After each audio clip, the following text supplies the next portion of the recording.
I'm Hannah from Sheet Leveler. In this video, I'm going to show you how to convert negative numbers to zeros in Excel.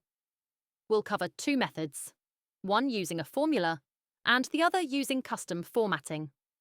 Method 1. Using a formula. Here's a column of values, some positive, some negative. We want negative numbers to become zeros, but keep the positive numbers as they are. The easiest way is with the max function. In the first cell, type equals max open bracket, B2, 0 close bracket. This formula compares the value in B2 with 0. If the value is negative, 0 is returned. If the value is positive, that value is returned. Copy the formula down the column.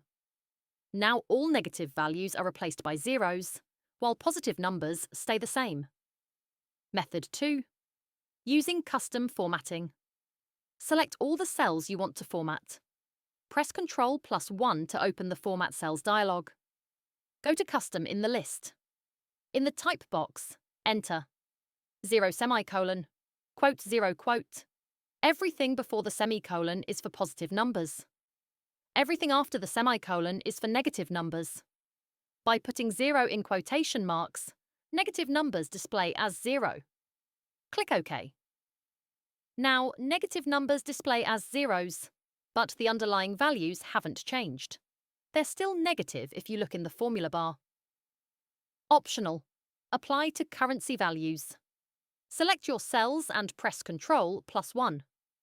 Pick a currency format with the correct symbol and decimal places. In the Type box, add a semicolon and set the negative format. For example, £0.00, semicolon, quote £0.00, quote.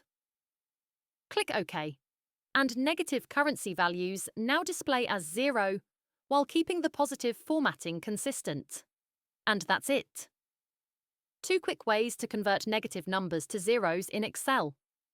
If you found this helpful, subscribe, and I'll see you in the next video.